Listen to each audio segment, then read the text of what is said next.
உங்கள் பிள்ளைகள் 10th மற்றும் +2 CBSE ஸ்டேட் போர்டில் படிக்கிறார்களா? அவர்களை அதிக மார்க் வாங்க வைக்க ஈஸி வழி. Chanakyaa International Academy online coaching center for all subjects. Contact 7823910123.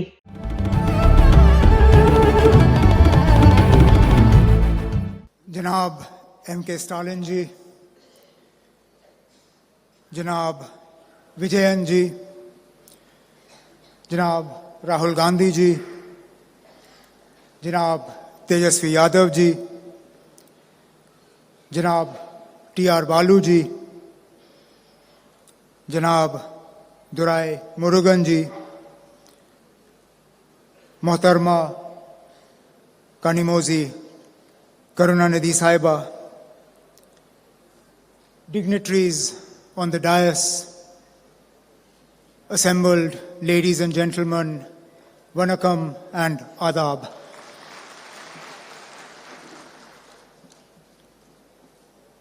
It is indeed an honor and a pleasure for me to have travelled from the cold climes of Kashmir to the extremely warm, both in terms of climate and in terms of the love and hospitality here to Chennai today.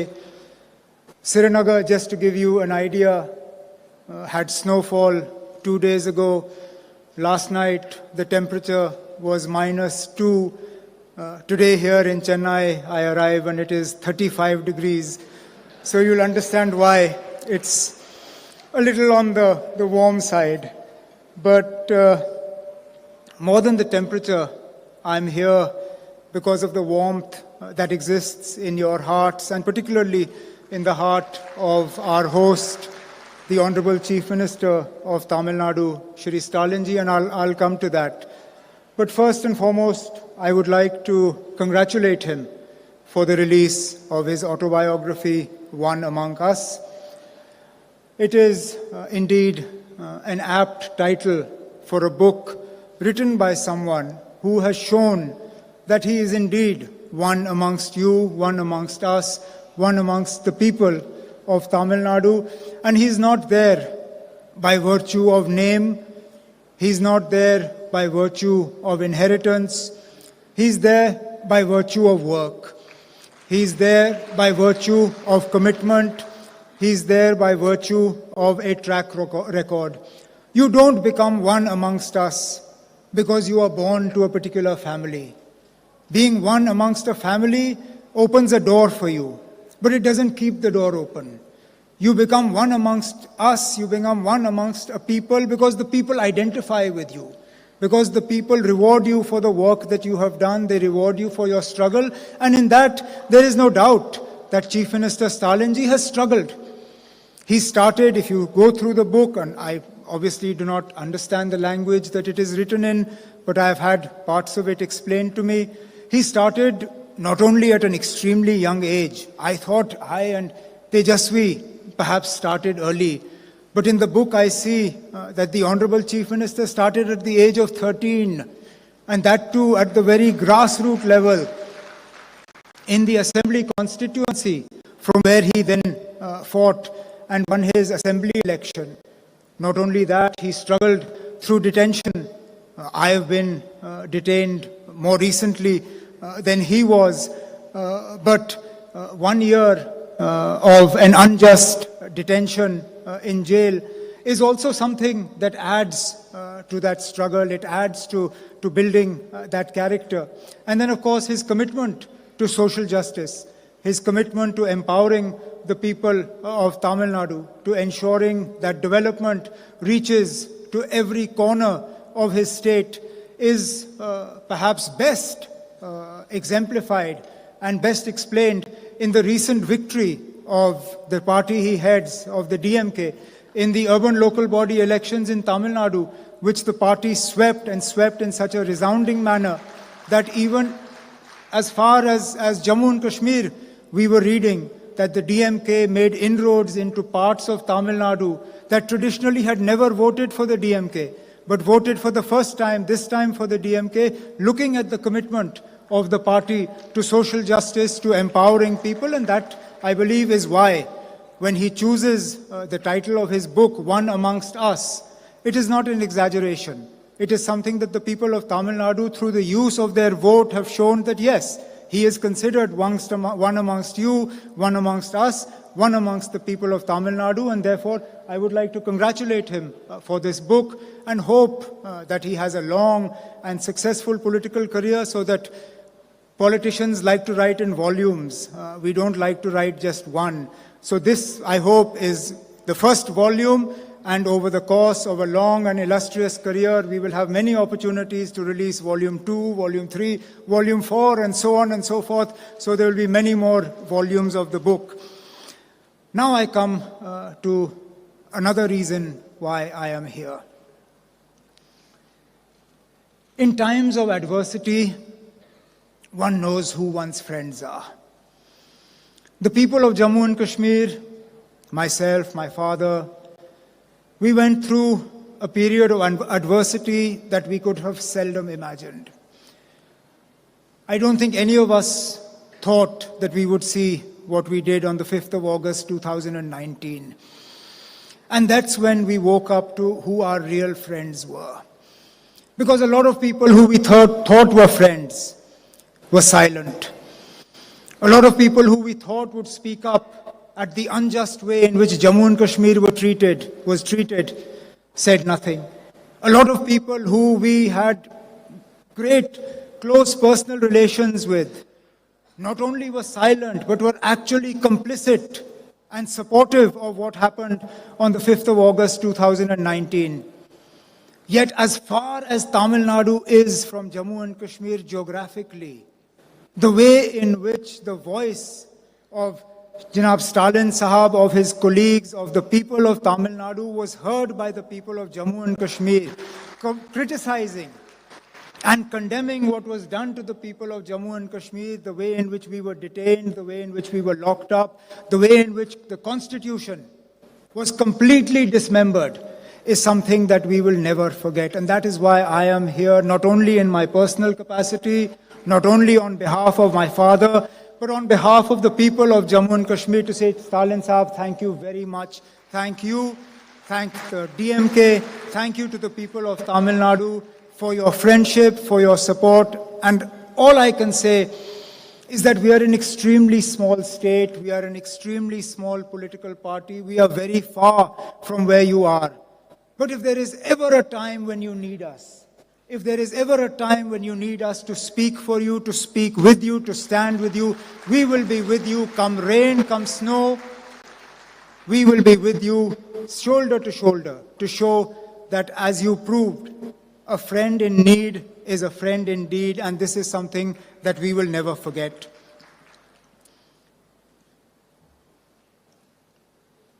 Our nation stands at a crucial juncture today. The very idea of what we stand for faces an onslaught. Today we are told that we no longer have a right to choose. That somehow the freedom to choose is not ours to enjoy. Whether it is the freedom to choose whether to follow a religion or not, and if to follow a religion, then how much of it to follow. Even that today must be dictated to us. As an individual, I believe that it was my right to choose. As a Hindu, I should be able to choose whether I want to wear saffron robes or not, whether I want to sport a tilak or not. As a Sikh, I believe that it is my right to choose whether to tie a turban or not. As a Muslim, I believe it is my right to choose whether to wear a cap or sport a beard, or wear a burqa or a or a scarf or a hijab. Because that, as an individual, is between me and my God. Yet for some reason today in this country that we call India, that choice, that freedom is to be denied to us.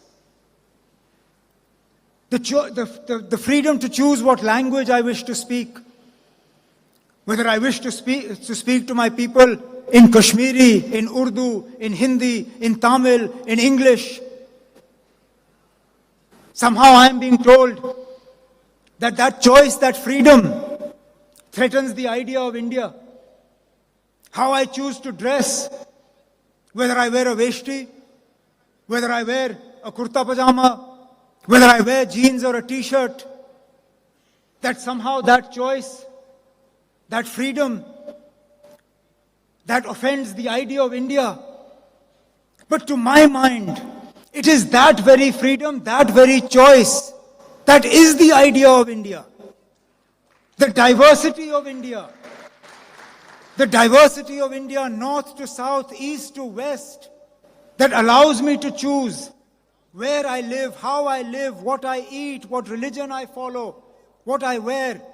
That is the idea of India. And if that choice is taken away, then that idea of India is being taken away from me. And it is that idea of India that we must protect. India that we must protect. India is too large a country for some homogeneous idea of India to prevail on everybody. It is a similar onslaught in the idea of what allows the government of India, how you govern a country as diverse as India. India as a federal unit is enshrined in our constitution. Yet there is a continuous onslaught on the powers of the state to decide for themselves what is in the interests of the people of Tamil Nadu, of Kerala, of Jammu and Kashmir.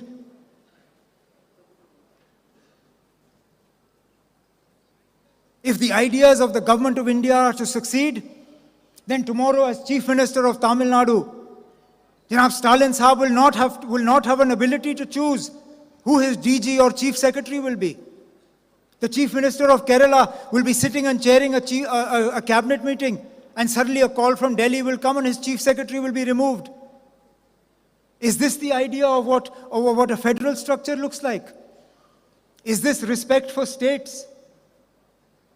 Is this how we are going to strengthen the idea of India? By disempowering people? See, what starts in Jammu and Kashmir does not end in Jammu and Kashmir. The experiments of Jammu and Kashmir then get utilized in other parts of the country. So I'm here not just as a victim of what has been done, but as a warning of what can be done. My state was divided into two parts and reduced to a union territory without the consent of the people of Jammu and Kashmir. They were not asked whether this is something they wanted. This is the first time in the history of India that a state was downgraded to a union territory, and without so much as the permission of the people of Jammu and Kashmir, it was rendered into two different parts. Not only did the governor take on the powers of the assembly, but then in turn gave himself the powers of the constituent assembly to make changes to Jammu and Kashmir. What stops them tomorrow from doing the same to Tamil Nadu or to Kerala?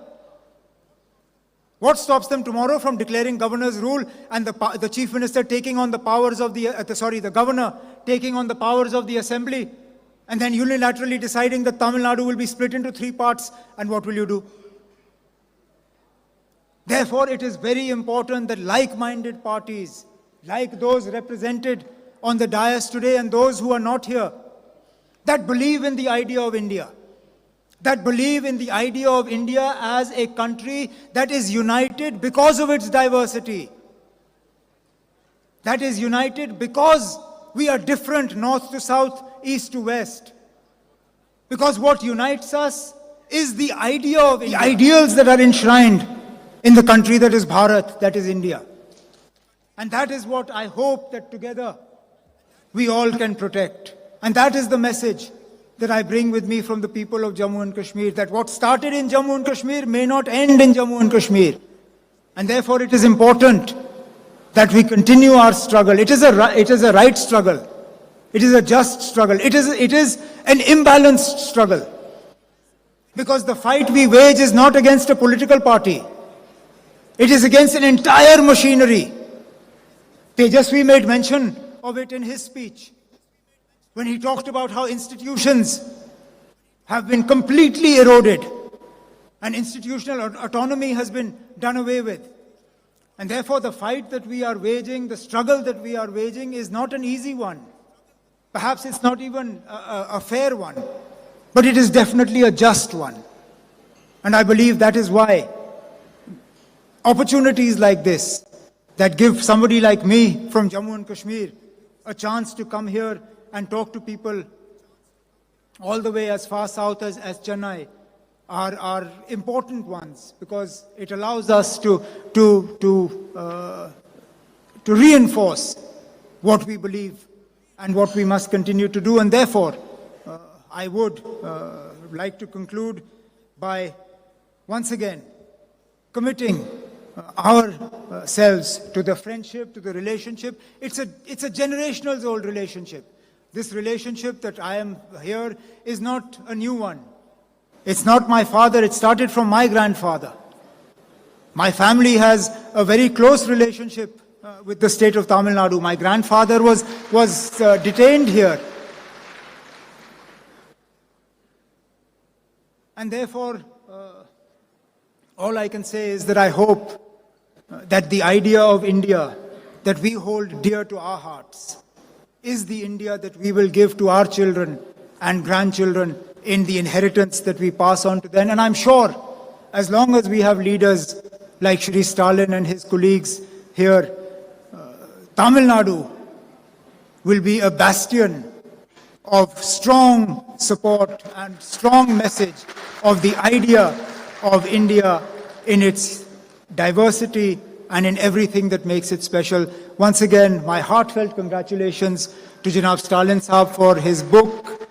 Oh, before I finish, I understand that tomorrow is the Honorable Chief Minister's birthday. Ordinarily, traveling from Kashmir is famous for shawls.